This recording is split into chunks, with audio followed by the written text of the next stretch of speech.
আসসালামু আলাইকুম প্রিয় শিক্ষার্থীরা, আমি সেই সুলতানা চলে আসলাম নতুন একটি পর্ব নিয়ে। এখন আলোচনা করব নিরীহ বাঙালি এই প্রবন্ধটি থেকে আসা একটা সৃজনশীল প্রশ্ন নিয়ে, সৃজনশীল 5 নিয়ে আমরা আলোচনা করব। তো চলো প্রথমে আমরা ক এবং খ নাম্বারটা আলোচনা করে ফেলি। ক এবং খতে কি বলেছে?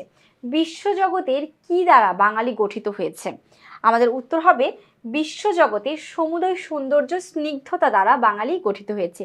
কি? বিশ্বজগতের সমুদয় সৌন্দর্য ও স্নিগ্ধতা দ্বারা বাঙালি গঠিত হয়েছে। তো শেষ হলো এটা। এবার আমরা খ নাম্বারটা দেখবো। খ নাম্বারে কি চাইছে? বিশ্বজগতে কি দ্বারা বাঙালি গঠিত হয়েছে? বিশ্বজগতের সৌন্দর্য স্নিগ্ধ দ্বারা বাঙালি গঠিত হয়েছে। শেষ। 2 নম্বর প্রশ্ন, আমাদের কাব্যে বীর রস অপেক্ষা করুণ রস বেশি, কেন ব্যাখ্যা করো? তো আমরা দেখি বীর রস দ্বারা করুণ রস কেন বেশি ইম্পর্টেন্ট সেটা দেখি। আমাদের দুর্বল মানসিকতার কারণেই আমাদের কাব্যে বীর রস খুব কম আর করুণ রস অনেক বেশি। বীর রস বলতে বোঝাচ্ছে বীরত্ব বা সাহসী। আমরা অনেক দুর্বল, বাঙালি অনেক দুর্বল, সে কারণে আমাদের মধ্যে কাব্য করুণ রসটা অনেক বেশি। এরপর দেখি, বাঙালি হিসেবে আমরা কঠোর পরিশ্রম বা সংগ্রাম এড়িয়ে কিছুটা নিরুদ্যোগ ও সহজ জীবন যাপন করি। আমাদের খাদ্যাভ্যাসও অত্যন্ত কোমল। আমাদের অভ্যাস সুলভ এই কোমলতার কারণে হৃদয়ে বীরত্বের তেজ সৃষ্টি হয় না। পরিবর্তে আমরা বিষাদ, বিরহ বা অন্যের দুঃখ দেখে সহজেই কাতর হয়ে পড়ি। মূলত সাহসিকতা ও তেজস্বিকতার অভাব এবং অতিরিক্ত ভাবপ্রবণতার কারণে আমাদের কাব্যে করুণ রসের প্রাধান্য এত বেশি দেখা যায়। তো আমরা নিরীহ বাঙালি এটা এই খ নম্বর প্রশ্নটা শেষ করলাম। এবার আমরা গ এবং খ নাম্বারটা আলোচনা করব। তো আমাদের গ এবং ঘ নম্বর প্রশ্নটা আলোচনা করার জন্য উদ্দীপকটা পড়তে হবে। চলো আমরা পড়ে ফেলি। উদ্দীপকে কি আছে? করিম সাহেব একজন শিক্ষিত যুবক হয়েও, কি প্রশ্ন? করিম সাহেব একজন শিক্ষিত যুবক হয়েও চাকরির পেছনে না ছুটে নিজের জমিতে চাষাবাদ শুরু করেন। গ্রামের মানুষ তাকে নিয়ে ঠাট্টা করে বলে, ভদ্রলোকের ছেলে হয়ে কাদামাটি মাখোজ। করিম সাহেব উত্তরে বলেন, পরগাছা হয়ে অন্যের দয়ায় বেঁচে থাকার চেয়ে নিজের ঘাম ছড়িয়ে মোটা ভাত কাপড় জোটানো অনেক সম্মানের। অলসতা আর বিলাসিতা মানুষকে কাপুরুষ বানিয়ে দেয়। সুন্দর কথা বলছে, তাই না? এখন আমরা গ আর ঘ নিয়ে আলোচনা করবো। ফার্স্ট আমরা গ নাম্বারটা নিয়ে আলোচনা করি। দেখো, উদ্দীপকের করিম সাহেবের বক্তব্যের মাধ্যমে নিরীহ বাঙালি প্রবন্ধের কোন বিশেষ দিকটি ফুটে উঠেছে ব্যাখ্যা করো। তো আমরা দেখি নিরীহ বাংলা প্রবন্ধের কোন দিকটি ফুটে উঠেছে। উদ্দীপকের করিম সাহেবের বক্তব্যের মাধ্যমে নিরীহ বাঙালি প্রবন্ধের পরনির্ভরশীলতা ত্যাগ করে স্বাবলম্বী হওয়ার এবং শ্রমের মর্যাদা রক্ষা করার দিকটি ফুটে উঠেছে। সে অন্যর কারোর সঙ্গে সে পরনির্ভরশীল থাকতে চায় না, সে শ্রমের মাধ্যমে স্বাবলম্বী হয়ে নিজে কোনো কিছু করতে চায়। এটা হচ্ছে করিম সাহেবের আসল বক্তব্য। তো আমরা যদি এটা আরেকটু সুন্দর করে ব্যাখ্যা বিশ্লেষণ করতে চাই ঘ নাম্বার, তাহলে আমরা সেটা কিভাবে করব? দেখো,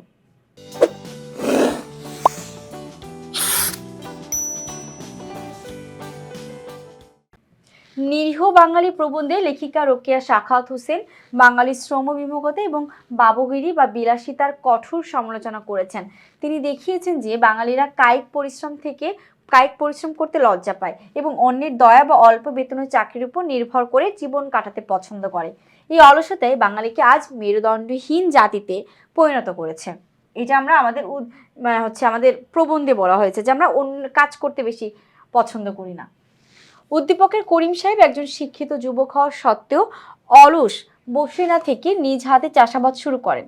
তিনি পরগাছা হয়ে বেঁচে থাকার চেয়ে নিজের ঘামে অর্জিত অন্যকে ভাতকে বেশি সম্মানজনক মনে করেন। তার এই মানসিকতা প্রবন্ধের সেই মূল বাণীর প্রতিফলন, যেখানে লেখিকা বাঙালির আলস্য বিলাসিতা ত্যাগ করে কর্মঠ হওয়ার আহ্বান জানিয়েছেন।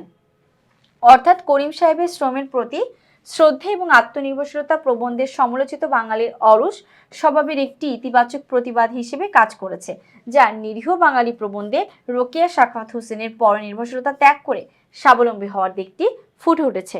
এবার আমরা ঘ নাম্বার আলোচনা করব।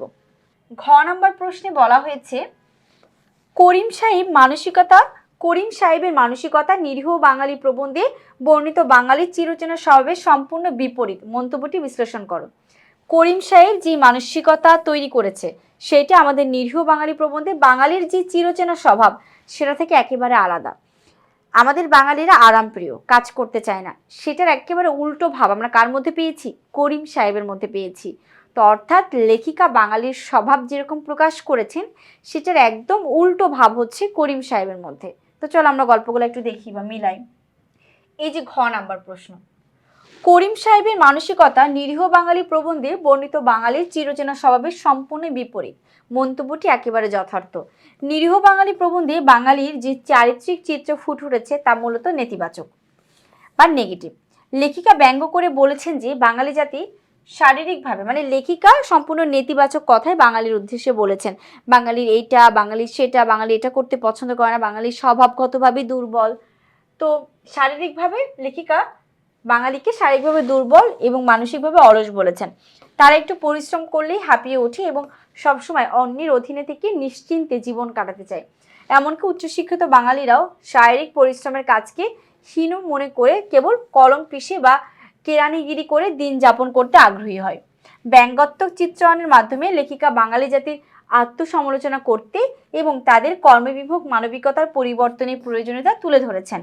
অন্যদিকে উদ্দীপকের করিম সাহেবের চরিত্রে আমরা এই সম্পূর্ণ বিপরীত চিত্র দেখতে পাই। তিনি শিক্ষিত হওয়া সত্ত্বেও ভদ্রলোক সোজা সাজার মোহে কায়িক পরিশ্রমে ঘৃণা করেননি। কায়িক পরিশ্রম মানে চাষাবাদকেও ঘৃণা করেননি। গ্রামের মানুষের উপহাসকে তোয়াক্কা না করে তিনি জমিতে কাজ করেছেন। তার মতে অলসতা ও বিলাসিতা মানুষকে কাপুরুষ বানিয়ে দেয়, যা প্রবন্ধের সেই ভীরু বাঙালির স্বভাবের ঠিক উল্টো দিকটাই।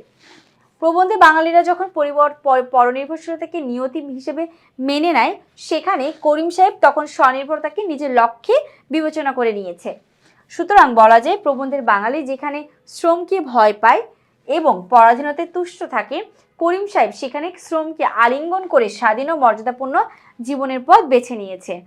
এই দৃঢ়চেতা ও কর্মমুখী মনোভাবই তাকে প্রবন্ধে বর্ণিত সাধারণ ও দুর্বল বাঙালির স্বভাব থেকে সম্পূর্ণ আলাদা ও বিপরীত অবস্থানে দাঁড় করিয়েছেন।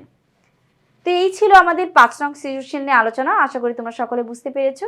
আজকে এই পর্যন্তই। পরবর্তী পর্ব নিয়ে খুব দ্রুতই হাজির হব। সে পর্যন্ত ভালো থেকো, সুস্থ থেকো। আল্লাহ হাফিজ। আসসালামু আলাইকুম।